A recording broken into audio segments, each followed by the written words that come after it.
This is Stacey McKibben with the Master Communicator podcast, where CEOs, senior leaders, and C-suite executives share their advice. It's 6 questions in 9 minutes because the best leaders know how to share their ideas concisely and quickly.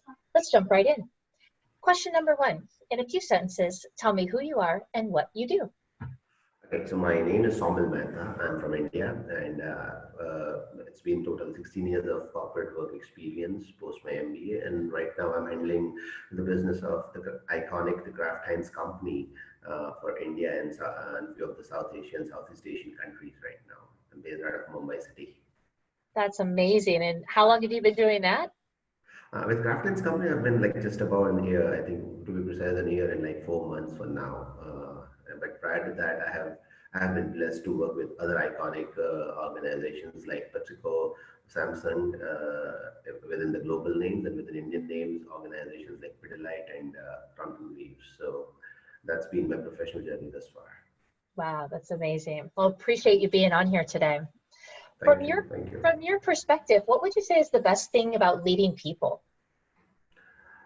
Well, if I have to say, one of the best things about leading people is that you get to learn from them as well directly. It's not that, say, there are like lots of people walking on the road. I can't pick anyone and ask them to teach me something. But in a leadership, you are in a formal relationship. You have your team members reporting to you. These people also have equal amount of capability to teach you, and you will be tied together. So, you have a certain fixed set of people in your life who can coach you indirectly, directly through various experiences. So that's, I think, one of the best part of being in a leadership assignment, or being a leader, or being a leader to a set of people. I think that's something which I have always loved about being a leader. Yeah, that's great. I mean, I love that, which suggests then that you have to be open to coaching in order to be able to learn from all those different types of people, right? So I love that kind of, congruency and self-awareness around, am I open to being coached by my direct reports in some way in order to fulfill kind of that your vision of leadership. I appreciate that. So that's interesting. It leads me to question number 3, which you might get a kick out of.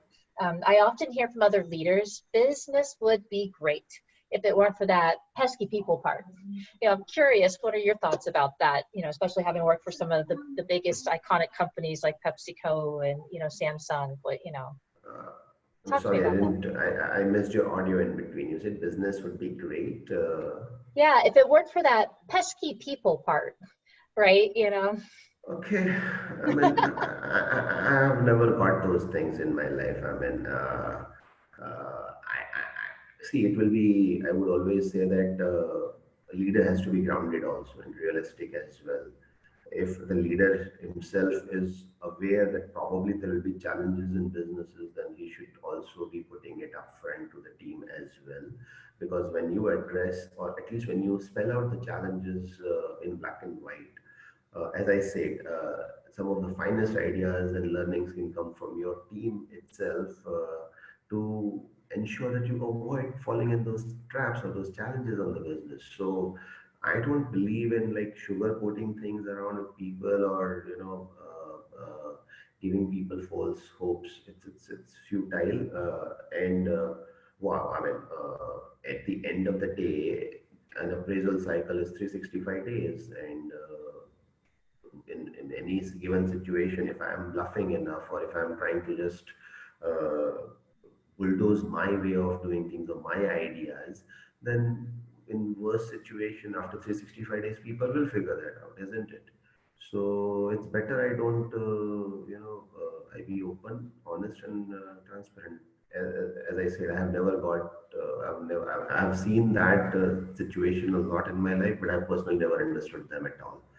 And I'm still struggling with that. So don't know. So if you had a group of leaders sitting in front of you right now, what piece of advice about communication would you share with them? Be the best listener possible, because everyone in this world seems to be in love with their own voice. So be the best possible listener you could be. And if you want to see an example of somebody who's not really good at, then I am myself an example. I'm not good at being a good listener. And that's my area of improvement. And that's something which I have been consciously working since quite some time. I have improved a lot, I can say that, but it's still a long journey ahead for me as well. So that's the only advice I give people in communication. Be a good listener. And when I say be a good listener, it also means be a good, be a person who's really good at receiving messages. So not just in say listening is in a dialogue format, but say when you get an email and you have to reply to that email. So first of all, read that email properly, imbibe the essence of the email properly. We always have this urge to give it back to people, or reply to the stuff. Uh, Avoid doing that. First, imbibe it. Listen, imbibe, read properly, understand where the other person is coming from, and then add your point of view. The other piece of advice is in communication as a leader is that at times silence is the best form of communication. So, in case as a person, manager, leader, or anyone, if you actually don't have anything significant to say, there is no point in opening your mouth, even if you might be the CEO of the organization. It's not required if you actually don't have any great value add to make. So, these are the two, I think, fundamentals that I am personally working on, and I would request everyone if they can work on these two fundamentals. I think the world will have much better leaders in various capacities. I love that. Being a great listener and silence, right? Kind of some Yeah, key hallmarks there. yeah. So I'm curious, what other successful business leaders like yourself should be on the podcast, right? Who else should we be paying attention to? Um, uh, to be difficult to pinpoint a person, but if I have to pinpoint a set of people there, I think a lot of millennials doing good work, a lot of people in the startup domains across the world.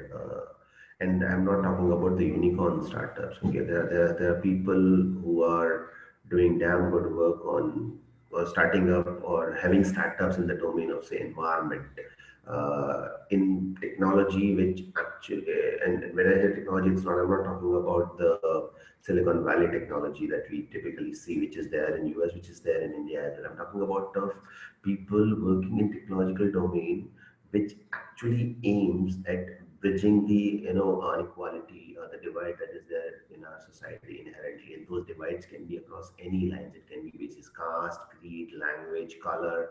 Those inequalities can be in form of your social status. There's inequalities in can be in form of monetary, the kind of money that you have or you don't have, rather. So there are a lot of people working using technology to upgrade the life of the people and bridge those divides. I think anything anybody who's making an impact to the environment, and anyone who's making an impact on the lives of the people by enrolling them on the technological platforms, or by expanding the literacy of technology, or providing access of technology to people. I think these are the set of people who are actually doing a great service to this world. And I'll tell you why. Anything that we do on environment, or anything that we do towards bridging the divide using technology and making people more equal, or at least giving people chance to be a leader, or to reach wherever great successful people have reached. By doing both these things, we enhance the productivity of the entire 7 or 8 billion population that we have on this planet. And the moment we impact the productivity of every individual in this world, our GDPs will grow automatically.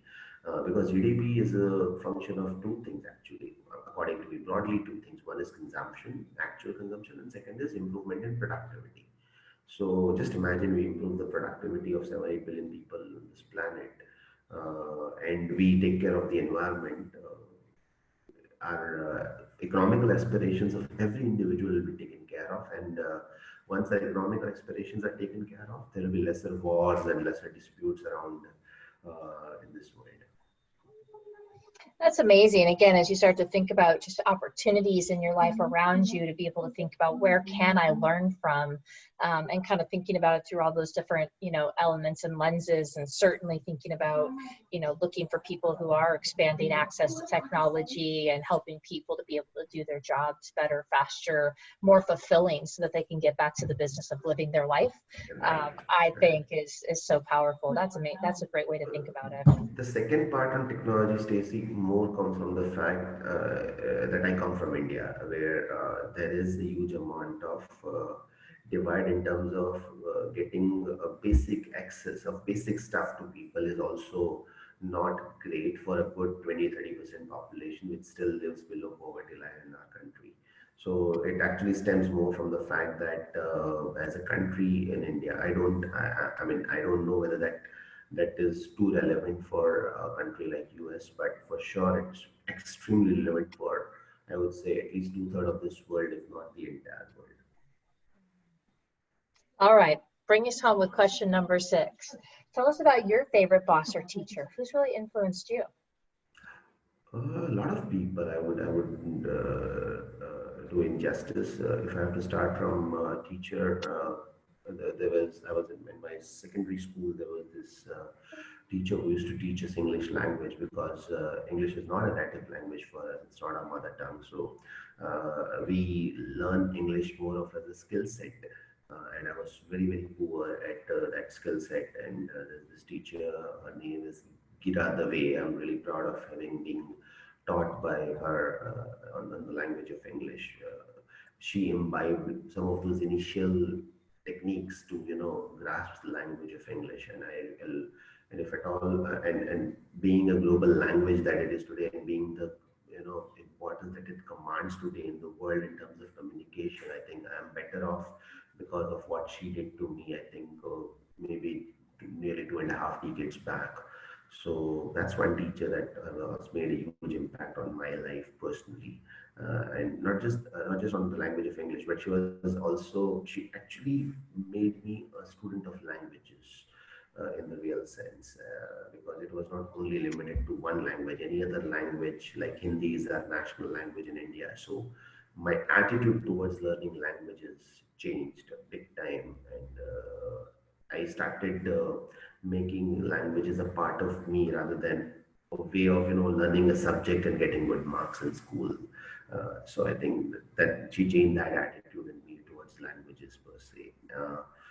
There are a lot of I think almost every manager with whom I have worked thus far in my career is somebody who's made a huge amount of impact on my life. Starting my career with a person called Deepak Mehta in India. I think very grounded. And my first organization, Pidilite, is also a very grounded organization. So I think learned a lot of basic stuff in handling crisis, handling business, handling teams. I was little key. So Deepak really handhold me in terms of being a manager. I was a first time manager, so he handhold me in that process. And then moving on, PepsiCo, I had amazing managers. I had privilege to work with people like Kenny Abraham and Naveen Pandey, Rajesh Singh, and Amit Kapoor. A lot of managers, I think, Uday Sinha, Sudhir Pradhan, a lot of names. These are all of these people, Sanjay Mishra, Pastor Chakraborty. These are all the names that I'm taking. They are all, even as we speak, really, you know, great leaders in their own domain, in their own organizations. They're handling fantastic job portfolios right now. I think I'm missing a lot of names as we speak as well.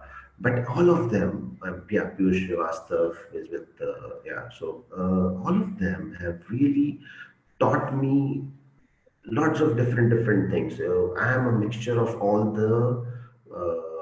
I would not say I'm a mixture. I think I'm a work in progress of all the good things they stand for. I'm a work in progress of all the good things those people stand for. Moving on from PepsiCo, a lot of great leaders like Amar Jetithor in Crompton and in PepsiCo earlier, Raju Pullan, Vikas Jain, and Samsung. I think these are some of almost every. I think when I count my blessings, I also count the fact that I have never had a bad boss in my or bad manager in my life. Even in my current organization, Craft Times, I work with fantastic people like Gabriel, Joe. So they are. I think I'm blessed to be working with great people and great managers who have been sincere, who have been great listeners. So because as I said, I love my voice. I am a work in progress on listening. So they listen to me, and not just they listen to me, but they guide me properly.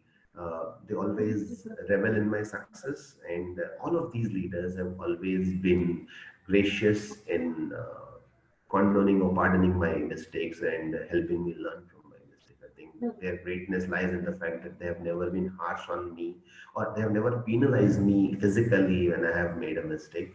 I have only imparted learnings from my mistakes, and but whenever I have done even a bit, tiny, weeny, good thing, they have made it sure that they publicize it to the rest of the organization. I love that. I love that so many people have touched you in such positive ways. And, Yeah. I hope people think about that in their own lives and think about all the opportunities. Because again, I think a big piece of it is we get from people what we decide to take. And so if we choose to learn something, then we can, right? Sort of Yes, idea. yes. Well, it's been such a pleasure to have you on this show. If somebody wanted to reach out and introduce themselves, how might they go about doing that? Well, they can just connect on my LinkedIn profile.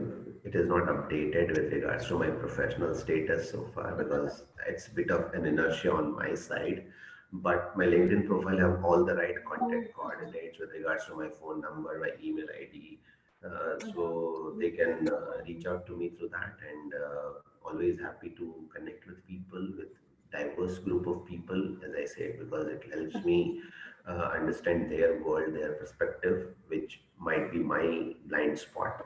And happy to, in case there is anything that I can do for any of them, would love to be a part of their success journey as well.